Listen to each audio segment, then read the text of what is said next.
Good morning, good night, good evening, good day, and welcome back to Pupil's Life. My name is Nick, and I should be asleep right now, but I'm not. I'm here with you, and I hope you're here with me too. How is everybody doing? How am I doing? Let me check in with me before I check in with you.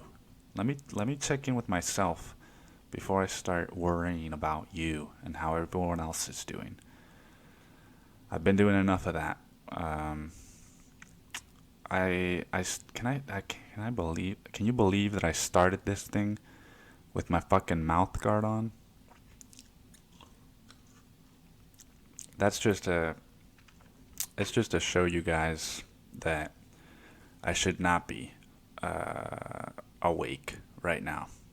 I was in bed for about an hour, and it's just not in the cards for me tonight, right? I went to a fucking comedy show. I saw Tom Segura recording his latest Netflix special, and came home at fucking 1 in the morning, expecting that I would be able to fall asleep, right? And nope, not tonight, Nick. Um, but how am I doing? How am I doing? I've been asking myself that question a lot lately. What have I been up to? What's new, right? It's been a week or 2 weeks since you heard from me, because last week was the fucking Will Ferguson, my buddy. He was killed it on the podcast. And this week you're back to just me again. So if you were expecting another guest, I'm sorry about that. Should have one for you again soon. But yeah, man, I've been going to work. I've been getting back into writing. My habits have been getting a lot better. I've been meditating. I've been meditating for a while now, like for a few years. And the first year that I started doing it, it was all fun and games, and it was all like, "Oh yeah, this is helping me become a more patient person, and I'm not reactive." And you know what everyone goes through, right? "Oh, I'm noticing things more." I had a few conversations with my mom when I first started meditating, where we both would share, like, "Yeah, we're noticing things more," and and that's pretty much fucking it, right? Because when you're starting out, you don't really know what the fuck you're doing, and you don't really know what the fuck to expect. You just kind of have ideas like, "Oh, I read this book, and this guy fucking was groundbreaking, and he's never the same again," right? And that's a high expectation. That's a high bar to set for yourself. But uh, I'm repeating, I guess I'm repeating an old pattern, right? I started reading a fucking meditation book called The Surrender Experiment. And I was reading just about this guy. He's like, "Yeah, I started ramping up my times, right? And I hadn't ramped up my meditation time in like 2 years. I've been doing 15 minutes. I've plateaued for about 2 years now. And because of that, I think I wasn't really getting much out of it. I mean, I still think it's great to, spend some time just not on your phone, just not doing anything. Especially for me, it's important to spend time just not doing anything, because that's where I get most of my most of my self-worth, I have noticed, stems from how productive am I being, and how many things am I doing, how many people am I hanging out with, how many women am I dating, how many this, how many that.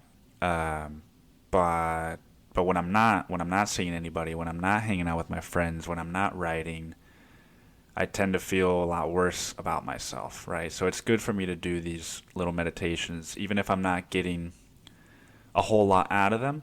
At least I think. But so I've been doing 15 minutes for about 2 years, and as I started reading this book, I was like, dude, fucking, nights like these are like nights like tonight where I have a hard time going to sleep because I have racing thoughts, because I have emotions that I haven't dealt with.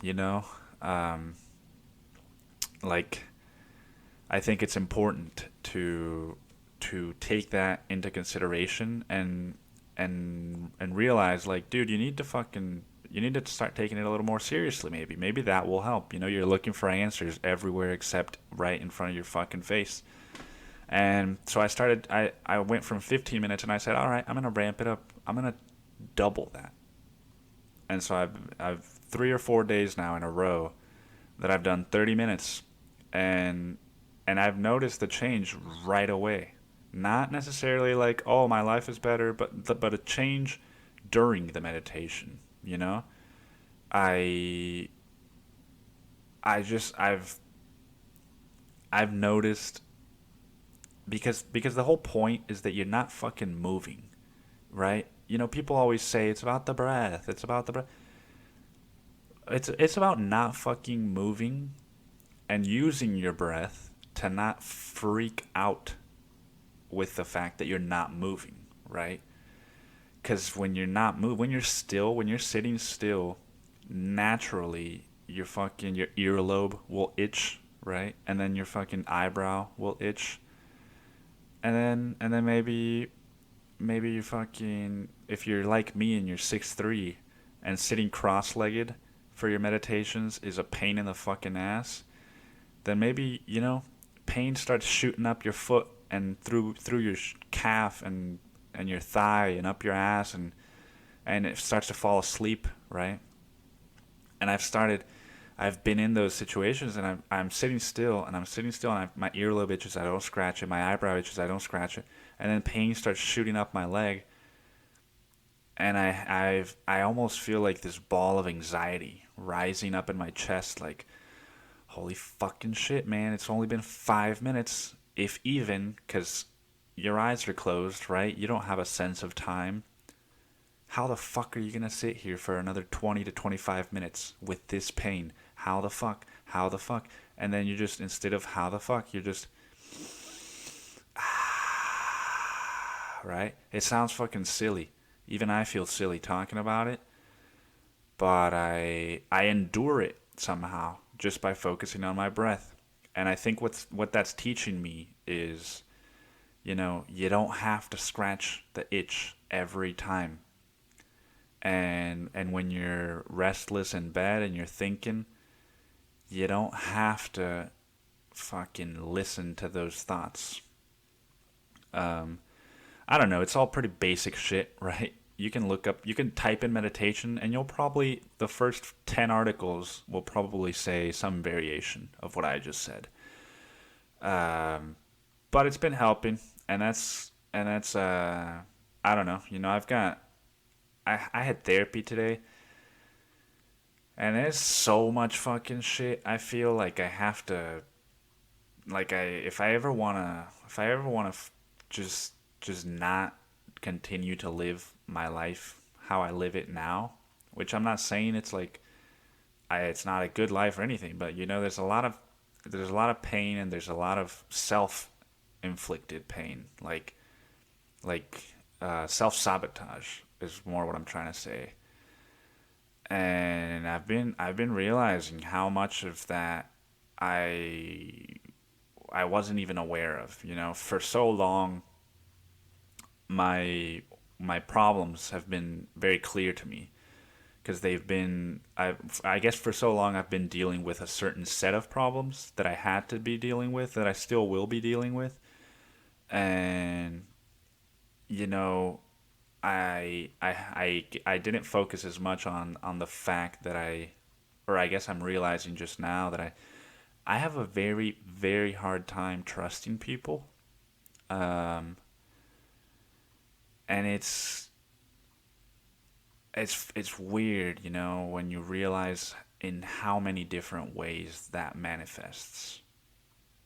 Like, if somebody invites me to go out for a drink, right? I feel bad saying no because I think, oh well, they're not gonna want to hang out with me again if I say no. And that's one way that I don't trust this person because this person has fucking told me, like like they're or not told me but showed me that they trust that not that they trust me that they fucking that they like me, that they want to be my friend, that they respect me, that they are gonna stick around, that they love me. But it's just I don't know. I guess, and I haven't figured out the why yet. Because I'm trying to work on thinking about things less and trying to fucking understand everything less. But sorry, I have a hard time trusting people, and it's a lot of different ways that comes out. Um, and I don't really know what to do about it. Um, I don't, I don't, I don't trust that. Like that's the whole reason I did the meditation thing or ramped it up is because it's almost like I trust the voice in my head more than I trust reality sometimes because I somebody could tell me something and it be a fact, right? Like about our relationship or hey, don't worry about it, man. Like I was tired too, right? Haha, like we'll grab a beer next time.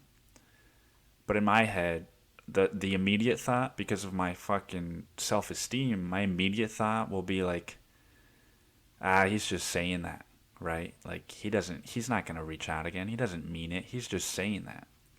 And and and maybe it's not my self esteem. Maybe those are just thoughts that I'm having. But that's exactly what I mean by that itch and not scratching it. Is like, all right, like because sometimes my thought will be, oh well, he's not gonna reach out or she's not gonna reach out once I rejected them. And then my next thought is like, well, fuck them if they if to them this is enough of a reason not to reach out, then fuck them. I'm not gonna reach out, right? I'm gonna fucking sabotage the relationship because of some inner dialogue I'm having with myself that that is opposite of what I've been told by this person. Uh, I don't fucking know, man, but it's yeah. This therapy was overwhelming. I guess is the best way I could describe it. Um, and fucking microphone, dude. I need to figure out a way where I can just fucking, just fucking close my eyes and not move away from the microphone. Like, just, I don't know, somebody invent some kind of gadget for that. Uh, but yeah, I went to therapy, and another thing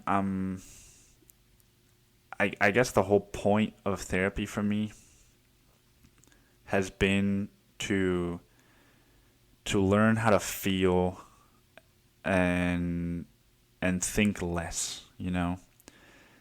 Something that I have noticed is that at least in the last few weeks, I'll be at my codependency meetings or I'll even be in therapy sometimes, and I'll be talking about something that makes me feel emotional, and I'll feel that sadness or whatever the emotion is. I'll feel it rise up, right? Like, oh shit, I'm about to get emotional, I'm about to cry, I'm about to something.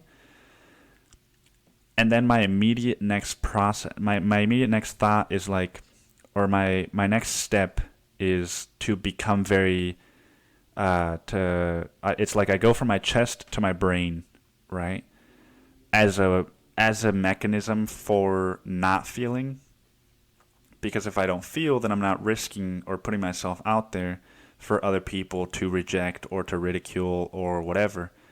And so I'll be in my codependency meeting and I'll be talking about fucking, I don't know, my dad and how I don't feel that he loves me or, whatever. Uh, and then my eyes will get watery and I'll start thinking like, dude, should you reach for Kleenex?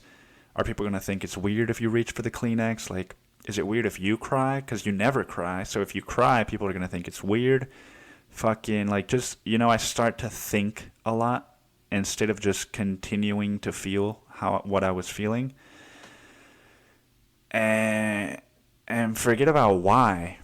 I just want to figure out a way to replace that, right? I want to learn how to allow myself to feel fully.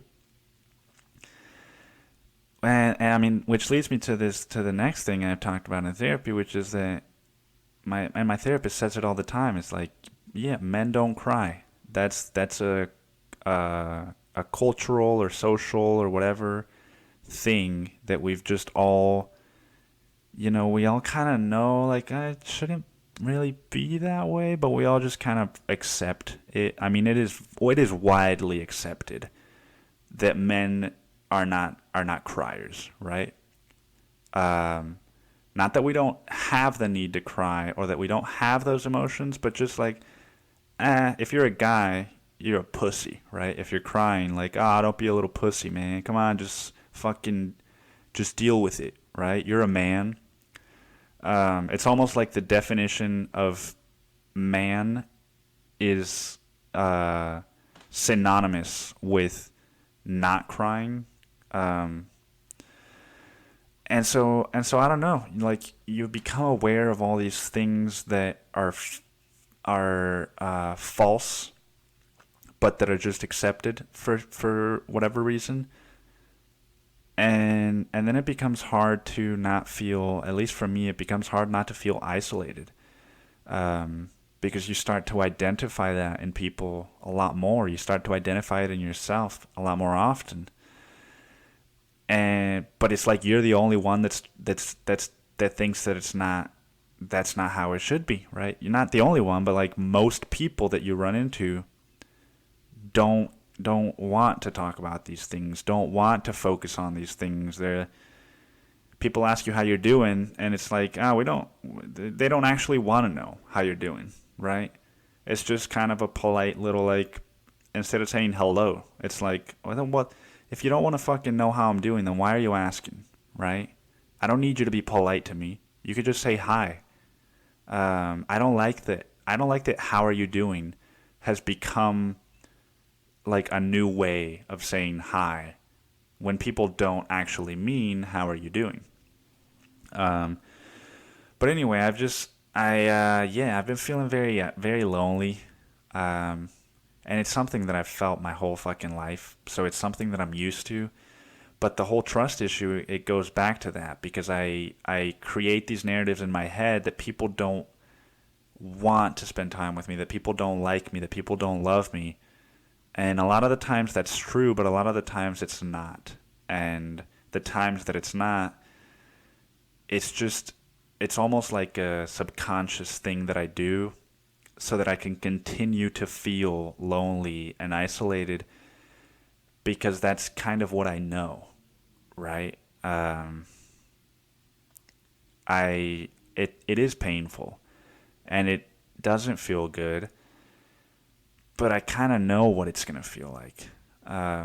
Whereas accepting what other people say and what other people tell me, I don't really know what that looks like, and I don't really know, like, what if I do get rejected, right?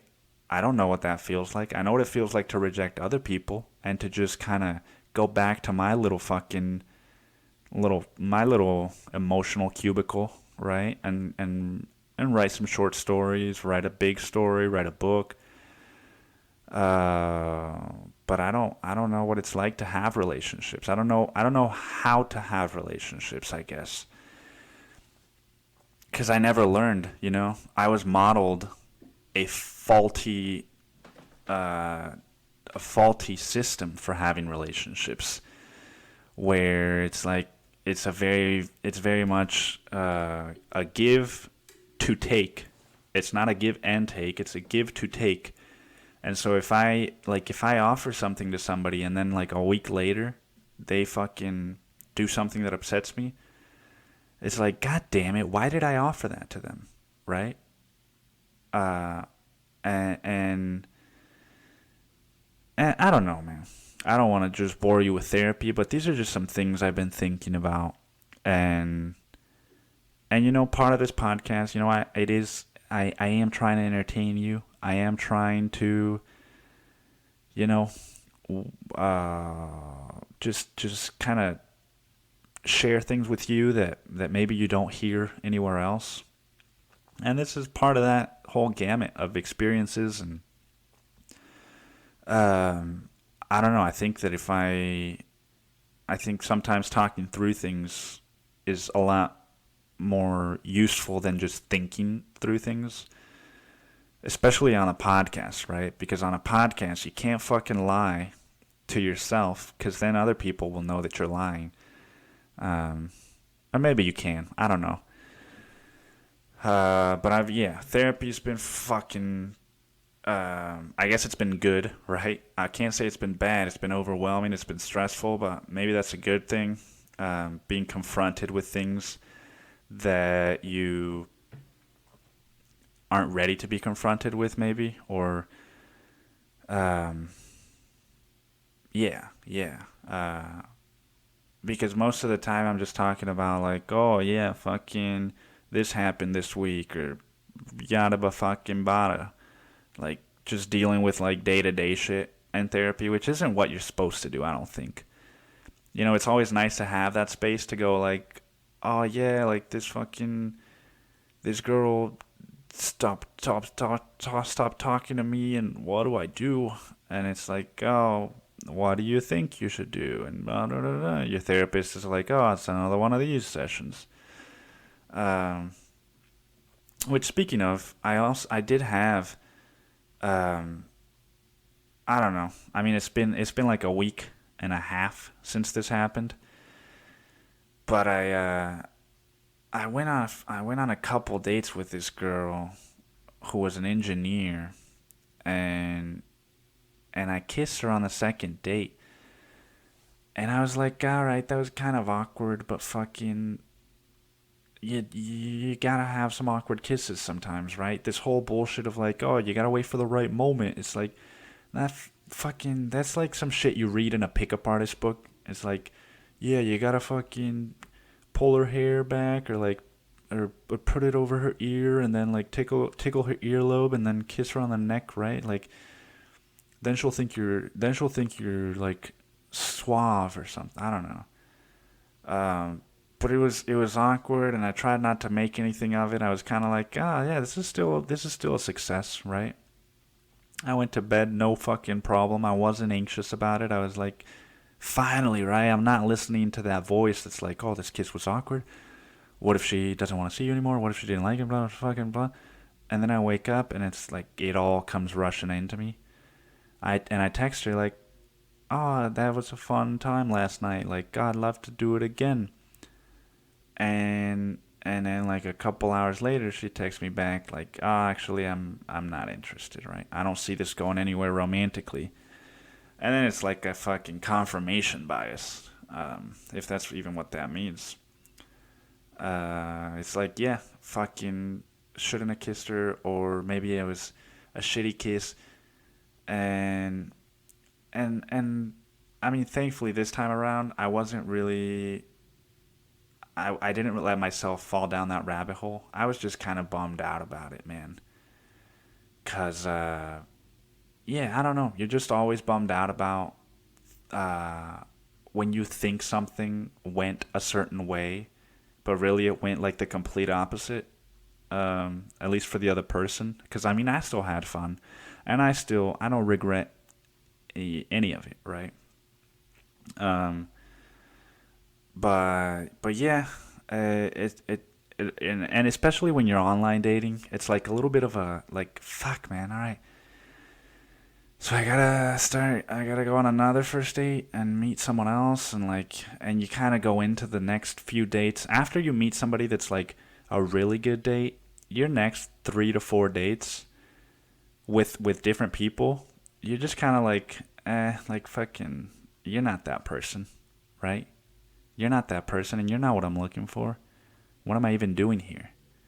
It's almost like you need to go through just like 4 or 5 rebounds, and just be like, all right, fucking, I don't know. But then again, that could be another way for me to be coping, right? It's like, instead of just like, all right, dude, just fucking don't go on dates for a couple weeks. Just let this sit.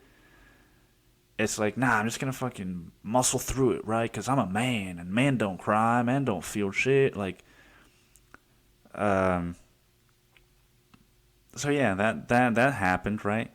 It's all shitty things that have happened. I think as a human, it's a lot easier to focus on the negatives, which is why I did improv for a hot minute.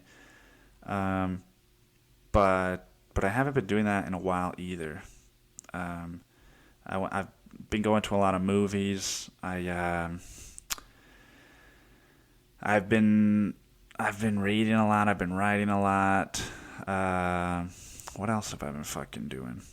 I had to send somebody home when I was at work. This fucking guy, dude.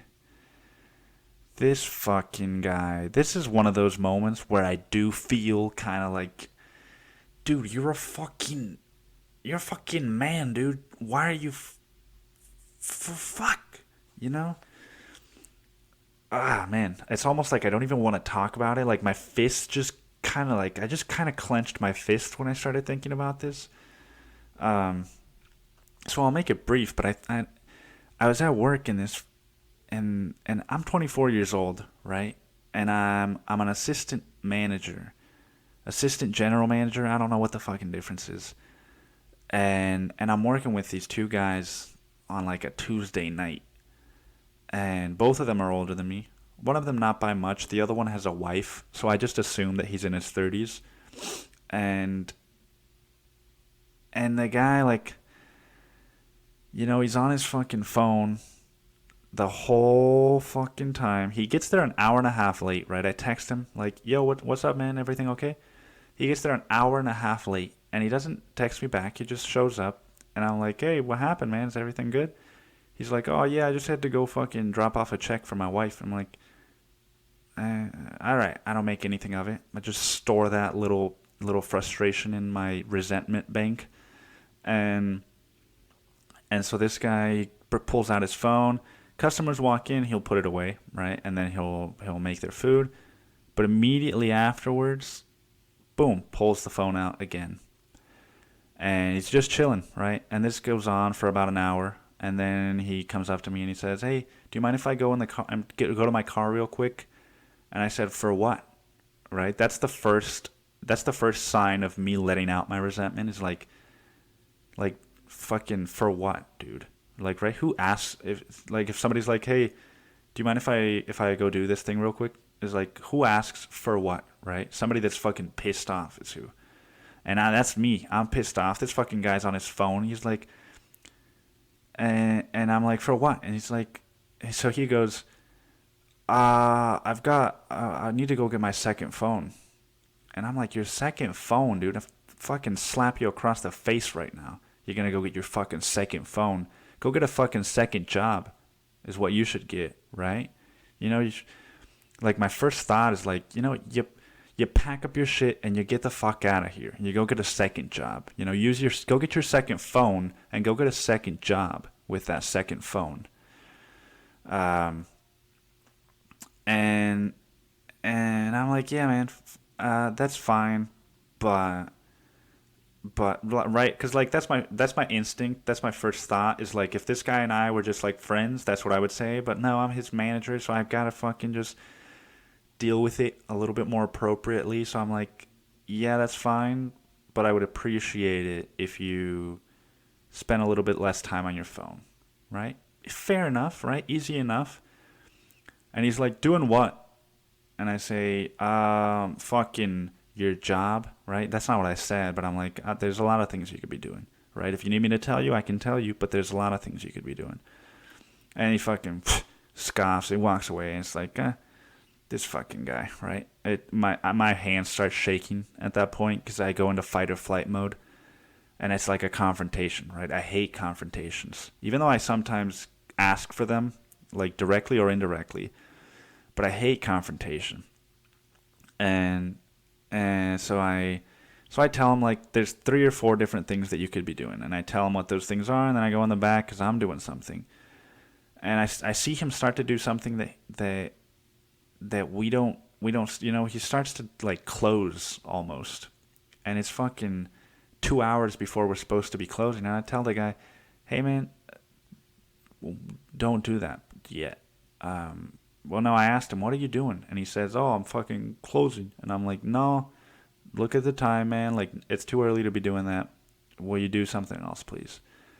I just fucking gave you a list of 10 things. Why are you doing the one thing that's not on that list, right? And so he's like, well, when it's me and the other fucking managers, I can do this at this time. And yada, yada, yada, lies, lies, lies. And I said, well, you know what, buddy? When it's me that you're working with, you do what I say. And if you need me to explain why, I'll explain why. It's not a power thing. There's a fucking reason behind it. Because if there wasn't, then let's have the discussion. And then maybe you do. You can start closing. Like, there's always a reason, right? I'm not just fucking trying to exert my managerial power, whatever the fuck that means, on you. But clearly he was trying to fucking exert some kind of power on me, right? His line power. And he turns and he goes, bro, I've been doing this a lot longer than you have. He's just fucking like, just does that fucking noise that just makes you want to, like, fucking, yeah, maybe I've been slapping people a lot, but I don't know. It just makes you want to fucking slap him across the face again. And this guy, he's just a fucking, yeah, I've been doing this a lot longer than you have. And I'm just like, hey, nobody said that you haven't, right? I'm not, and it became very clear to me in that moment, and this is what I mean by, like, it's easier for me to identify in people what's going on emotionally now,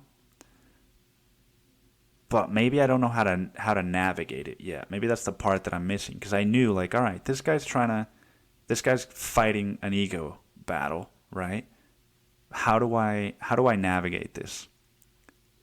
Okay, well, maybe explain to him that you're not trying to do that, and kind of, like, make him feel empowered by that. So that's what I tried to do. It's like, look, man, I'm not saying you haven't been doing this, and I'm not trying to exert power over you. But it's too early to be doing that. That's all I'm trying to say. And I've told you that there's a reason why. Long story short, this fucking guy's not listening, right? Because his ego's just fucking in the driver's seat. And so maybe it was my ego too. But I was like, listen, man, what's going on? He didn't want to talk about it. And so I said, all right, well, you know what? You can pack your stuff and you can go home, clock out. Because I'm not dealing with this, right? Why are you arguing with me right now? And the guy, he's fucking fuming at this point, and he leaves. And then the manager talks to him the next day, and then the next time that we have to work together, I send him a message. I call him out. I call him off, and the guy texts me. He's like, oh, bro, if it gets busy and you need me, I call him off because it's slow, right? And he texts me, if it gets busy, bro, and you need me to come through, I'll come through, bro. But have a good night, brother. I'm just like, dude, is that normal? Right? Am I the fucking lunatic? Like, you're just gonna fucking pretend that nothing happened? And not necessarily that. Like, I'm fine with you pretending nothing happened, but don't pretend that you're all buddy now. Because I know it's a fucking mask. I know it's a fucking lie, right? Or maybe that's my trust issue. I don't know.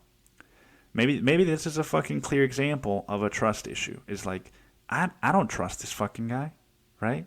He's like, oh, I'll come through for you, brother. Like, have a good night, brother. It's like, to me, it's like, no, he's already shown me his true colors, and now he's just trying to buddy me so he won't fucking lose his job.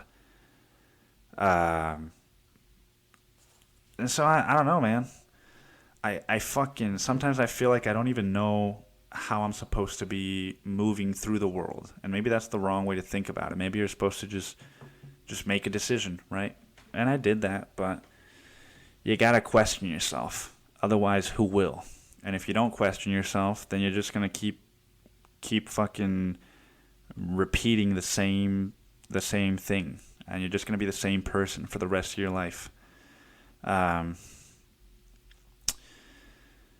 so that's been work as of late, right? You guys got one podcast where I was talking about one coworker getting flipping shit over a story that I wrote 4 months ago that nobody read, and then you got this fucking guy ego tripping, right? Like these are the things that you run into in the food service industry when you are in a managerial role at a young age. I feel it's like people don't respect you, really.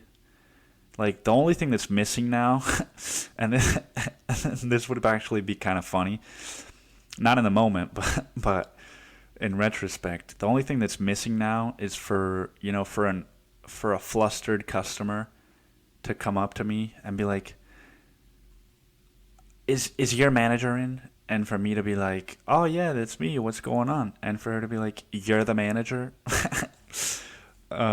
with my fucking 10-year-old's buzz cut. Oh man, work's been a fucking learning lesson, right? Let's not put a negative connotation on it. It's been a learning lesson, to say the least. I got another fucking coworker talking about how he's trying to get a real job and leave this one.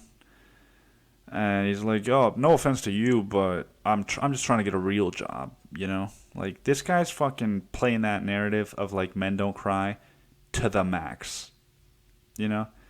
What's fucking wrong with this job, buddy? What the fuck is wrong with this job? Nothing is wrong. What's wrong is that you thought you were going to get in and get a fucking manager role because of your age and experience. And guess what? You didn't get it because the real manager didn't like you. And that's not me. I'm talking about the real fucking manager, the guy that's even above me.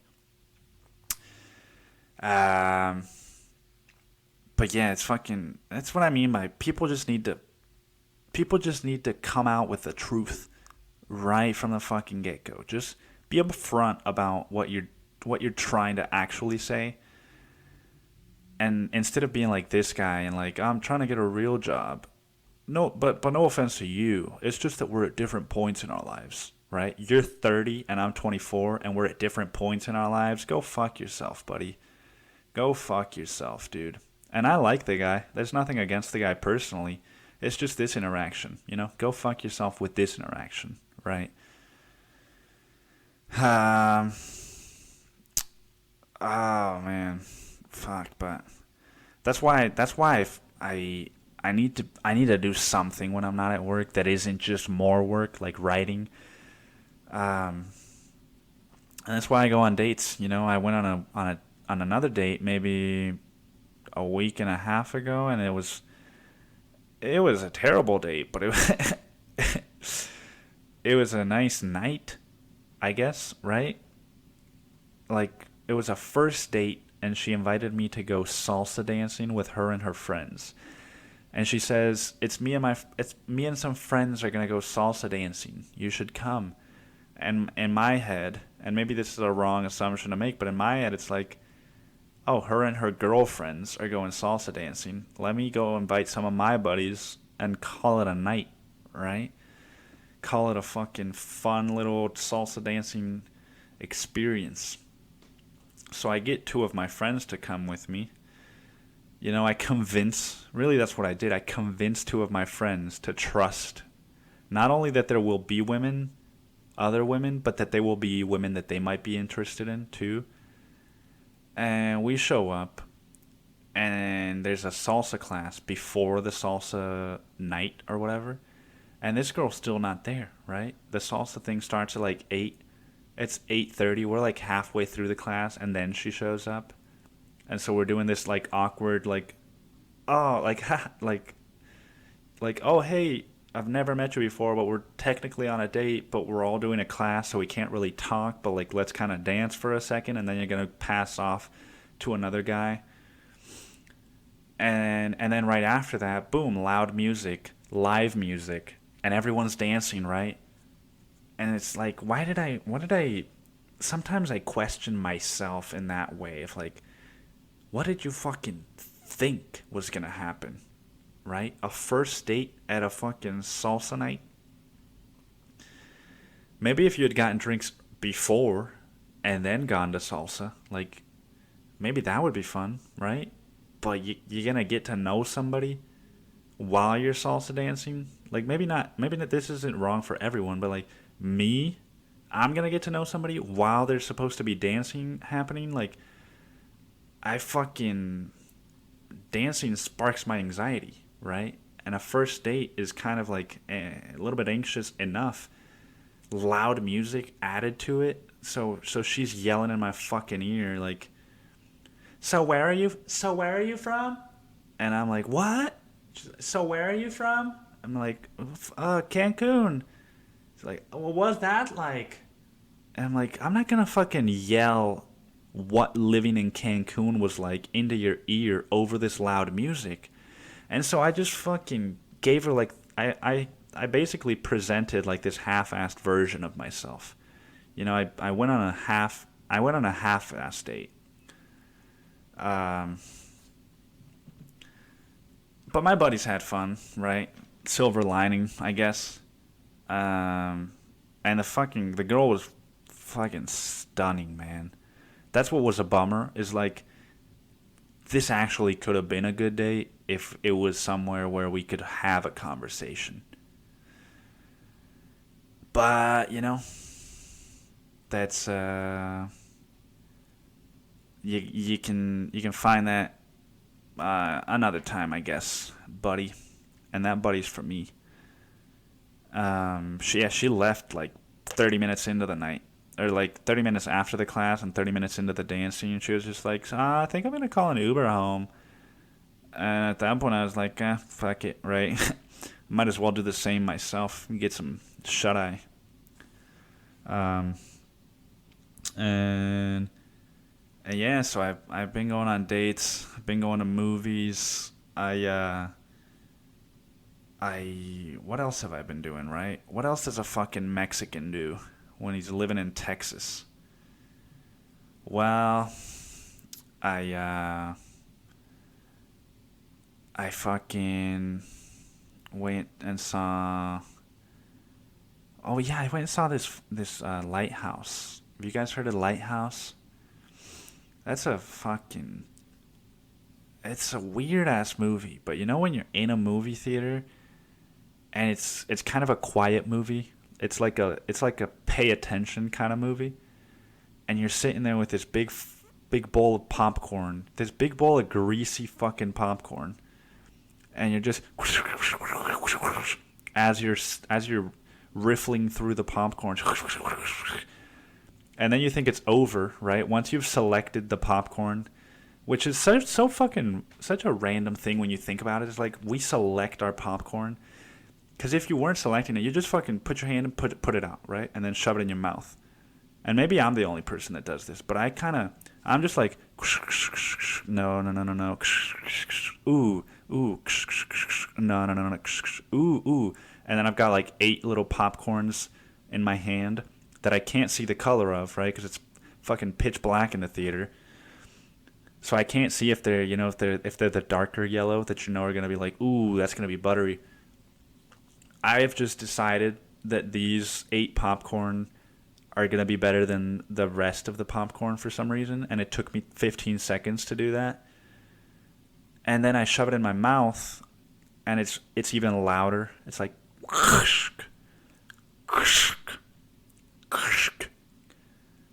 and I don't know, it's hard not to get self-conscious in that moment of like, damn, is everybody else hearing this? Is everybody else hearing how fucking loud these popcorn are?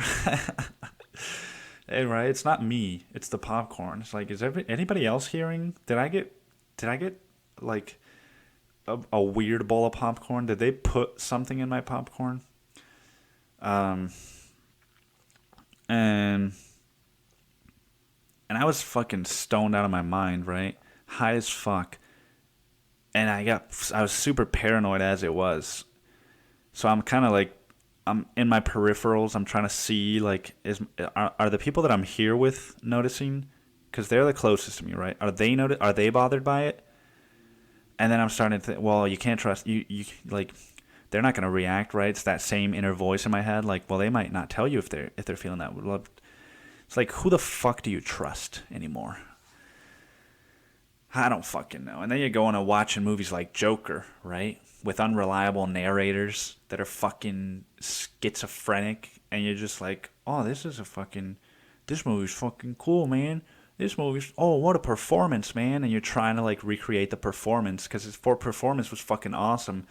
But you're just making yourself even crazier by doing that. You're trying to pick up mannerisms of a psychopath just because it's fun to pretend that you're as good of an actor as Joaquin Phoenix is. But yeah, Lighthouse, great fucking movie. Don't go watch it in theaters, right? You're not gonna understand a fucking word that they're saying. And it's like, for the director and for everyone in that movie, I know that here in the US, we don't put subtitles in movies, or for some fucking reason, subtitles are not in theaters, right? There should be an option. The way that there's an option for, like, I want to go watch this in IMAX, or I want to go watch this in 3D so that I can get a fucking headache. There should be an option for, I want to go to the screening that has subtitles. Especially for Lighthouse, because the whole fucking movie is like, yar, dam's the way of the Lighthouse boys. And you know, it's like, what the fuck are you saying? It's like, yeah, dam's the ways of the fucking pink to pint of vodka whiskey. And you hear like one word every two sentences that you kind of understand. You're like, did he say whiskey? Or did he say whiskers? Or did he say whisk? Like, and you're trying to think of what he said. What one word did he say out of three sentences? And then you're like, well, what does it even fucking matter? But by that point, he said 10 other sentences. And at that point, you just might as well be watching a silent film, right? Which, granted, this movie could have been a silent film and it would have been just as good. But you're going to be distracted and you're going to be annoyed. So maybe wait for that one to come out on DVD. Maybe go find your nearest Blockbuster. Do you guys remember Blockbuster? That was like such a fucking such a thrilling experience to go to. Because I used to go to that with my dad all the time. My dad and my brother, you know? And even if you had been there like the week prior, you have to go through the whole fucking store. Because you never know. It's like, maybe they put something up. Maybe they're going to have something that's in theaters, right? And so we would roll up and we would walk, and it's almost like you're shopping for clothes. You're in there for that long, right? Instead of just having some kind of newsletter where they're like, oh, here's the new releases at Blockbuster. And you just roll up and you're like, oh, do they have any? And you take one home, you just walk in and you're like, ooh, I wonder what they're going to have tonight. I wonder what candy I'm going to buy. And I wonder how many popcorn I'm going to get to take home. And yeah, it was almost like, I don't know, I do miss those small little experiences that I used to have. Of course, I can't think of any other fucking ones in this moment. Partly because it's 3 in the fucking morning, and I gotta be up at 8. And a lot of you are maybe like, "Oh, that's 5 hours, Nick. That's not too bad." You're a little bit of a psycho yourself if you think that. Even though that was my whole fucking childhood, right? Just go to Blockbuster with my dad, throw on a little bit of a Sylvester Stallone action flick, and then try and go to sleep at 3:30 in the morning. After, like, getting all revved up and fucking, yeah. kill those Thai people. Isn't that movie fucking insane when you think about it? Just him getting on that machine gun and like that 50 caliber fucking annihilating just Thai people, I guess is what they were. I don't know. But yeah, don't go watch The Lighthouse. Go to a Blockbuster.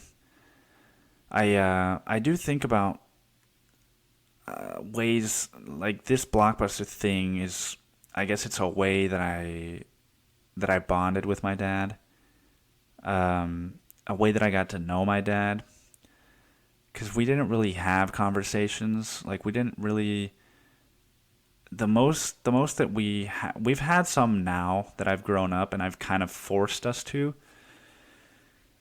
But when I was younger, I didn't know how to have those conversations, so we never really talked about them. The most of a conversation we ever had was like we went to the doctor and the doctor was like, "So are you having sex, boy?" And I was like, "Oh shit, my dad's in the room. What do I say?"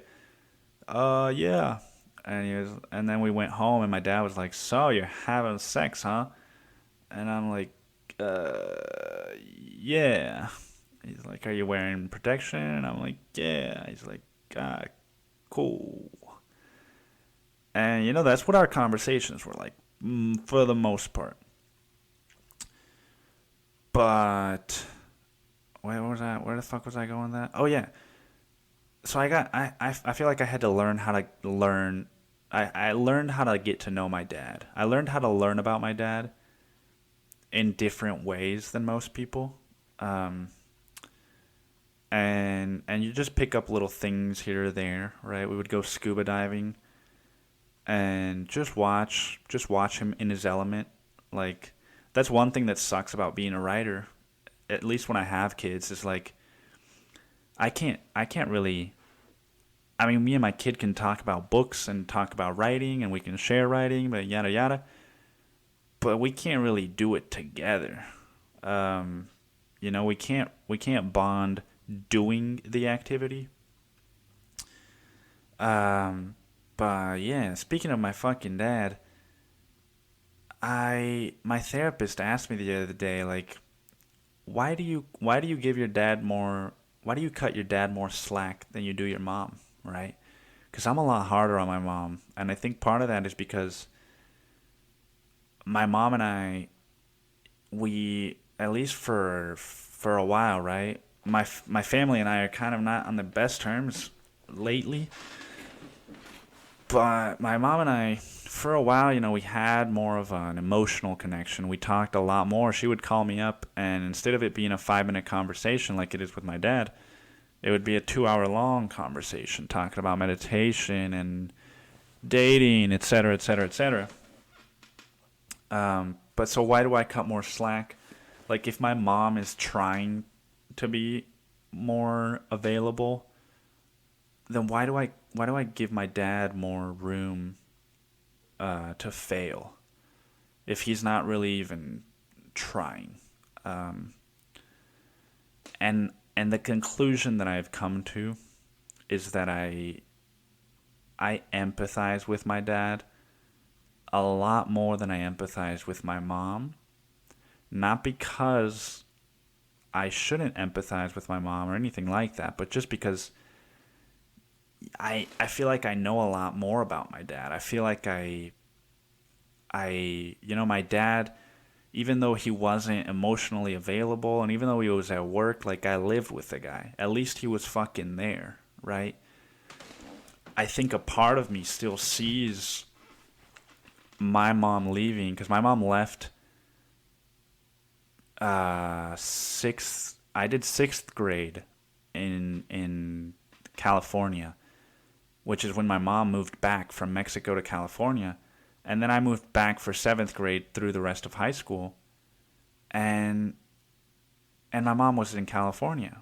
Well, that's 6 years. And then I went to college. That's 7 years. And then you're an adult, like, because I dropped out, so I did fucking, yeah, it's not 1 year that you add, it's 4, but I did 1 and then I dropped out. And then I was an adult, and it's like now I've got my own fucking life. Now I live in Texas. We're not that close, distance wise, and so I don't really know my mom. Like I know our dynamics and I know all that shit, but like I don't really know her story. I don't really know what the fuck it was like to grow up in a small town in California, right? And have this traditional American childhood. Um, and I also, even if I did, I don't think that I would identify with that very much. I identify with my dad a lot more. I identify with my dad's maybe identify is a better word than empathy, because I just identify with my dad's narrative a lot more than I identify with anyone's narrative. Um, he didn't have the best relationship with his dad either. He probably had a much worse relationship with his dad than I have with him. Much fucking worse. Yeah, not probably, fucking for sure. Um, and so he ran away from home at like fucking 13, did a bunch of drugs, explored drugs for like 20 years, and then he fucking got a camera, learned how to use it on his own, right? I'm learning how to write on my own just by fucking doing it. He learned to take pictures just by fucking doing it. And then he met a beautiful woman that he fell in love with, and he cheated on her, multiple times. I don't even know if that's the only person that he's cheated on. But I've cheated on my partners. I've cheated on all three of my serious relationships that I've had. And so I identify with that, And I think that's why I said empathize, is because maybe there are people who cheat just as a power thing. Um, I I cheated because I had an unbearable time dealing with my emotions. And what that means is, your girlfriend's gonna go out to a nightclub with her friends, and instead of trusting and just like, all right, have a fun time, fucking go kick it with your girls and get a little bit tipsy and enjoy yourself, dance around, Instead of doing that, it's like, the lack of trust makes me feel insecure, and then it's like, what if she's gonna be with someone else, and what if she doesn't love me? Why is she going out? That must mean she doesn't love me, right? It's just all these fucking ways that you learn how to that I need to unlearn how to deal with my emotions. And so it's like, oh well, if she's going out to nightclubs, then fuck it, I'm just gonna ruin the relationship, And these aren't thoughts that I was having, conscious thoughts. Like, these are all working in the back of my brain where I don't even know that they're happening. But I think most people cheat because they're in pain and they're hurting and they don't know what else to do. It's a way of self-sabotage. And I think that's exactly what happened with my dad. And so I can identify with that a lot more too. Um, and it's tough. It's tough. I don't know, because my mom, she and I right now, we're not really talking. Um, and I feel hurt, and I'm sure she feels hurt, and but I still feel very, very upset, and just kind of like fucking like I just did something. I wrote this memoir, and I did something that was extremely painful and difficult, and just just difficult for me to do. And you were never there for me as a child, and you're still not there for me. Nowadays, I don't know, man. It's hard for me to let go of that. It's maybe it's triggering traumas from the past. Maybe she's trying and I'm just not seeing it. But it's hard for me to cut her slack, right? It's almost like I would rather you don't fucking try. I would rather you just sit on the sidelines and not fucking try, because whatever way that it is that you are trying, that you think you're trying, is only hurting me more. Um, when you call me and you question my sanity and my mental health, uh, because you can't handle your own emotions around what I'm doing with my life, it's like I don't know how to empathize with that, because I don't know really like what that must feel like for her. I guess, like, to me, if somebody's trying to do something with their life, you know, I don't give a fuck, especially if they're trying to do something that seems a little bit like, all right, this is kind of like a crazy idea, but like, especially if they're doing something like that, I'm gonna be even more supportive. Like, why the fuck am I gonna add to the voices that are saying like, yeah, I don't think that this is a good idea. Why am I gonna make you doubt yourself if you've already got enough of that of your own?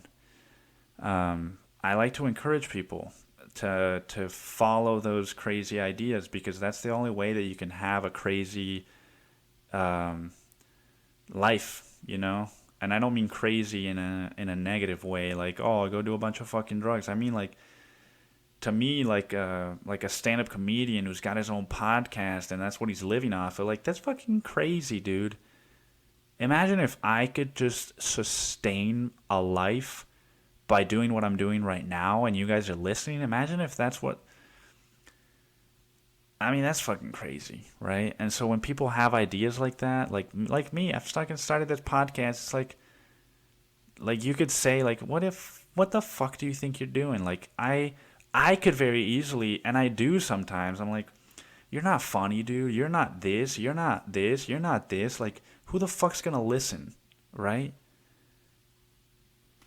But that's just an excuse not to participate in life, and I don't like it when people do that.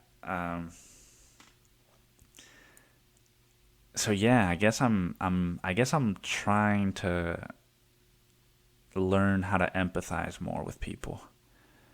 Um, and I have plenty of relationships where I do that. I think there's just some weird dynamics that me and my family need to replace with better ones, I guess is a good way to say it.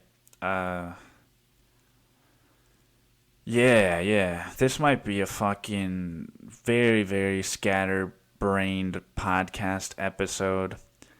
I feel like I've talked about 100 different things, but not really talked about a single thing.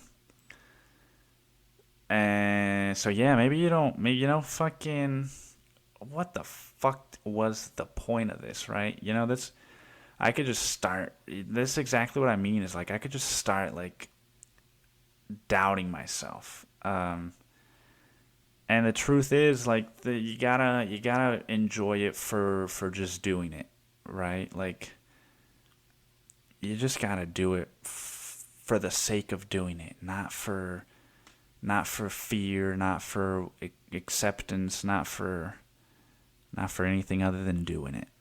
Um, I could probably think of fucking some more shit that's happened to me over the last couple of weeks, and that happened, right? I need to learn. I need to change my language, my vocabulary, um, because it's not things that have happened to me. It's things that are happening that I am experiencing. Um, I'm sure I could think of other shit, but I don't even feel tired. But if I don't try to sleep, all this talk about doing, if I don't try to sleep, then I'm never gonna fucking go to sleep. And so yeah, I hope this wasn't too scatterbrained. And if it was, well, it's one of a fucking never-ending stream of podcasts. And if you didn't like this one, hopefully you'll like the next one. If you didn't like this one and you're kind of like, fuck this dude, that's fine too. Um, just keep that fuck you dude to yourself. right? Or leave a comment and tell me to go fuck myself. I don't know. Who cares? Everyone can do whatever they want. People need to learn how to feel uncomfortable. People need to learn how to be okay with feeling uncomfortable. I think everyone would benefit from that, myself included, right? So yeah, I guess I'm gonna end it there. Thank you guys for listening. If you're listening right now, it's like the most gratitude, right? Because right now is maybe not, but right now is when you need those listeners the most.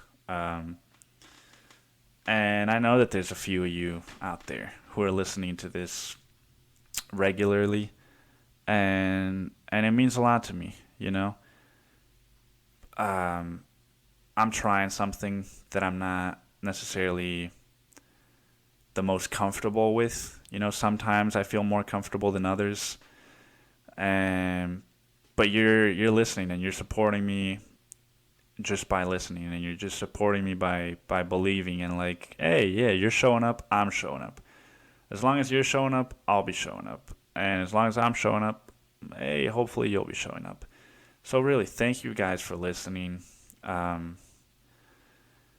And yeah, I hope you got something out of this. Laughter, enjoyment, entertainment, or maybe something that you can apply to your own life. I'm not a doctor though, so don't take any of this as therapeutic advice. And yeah, have a good rest of your night. Have a good rest of your day, whatever time of the day it is for you. Yeah, I'm gonna go try and go to sleep now. So good night, everybody.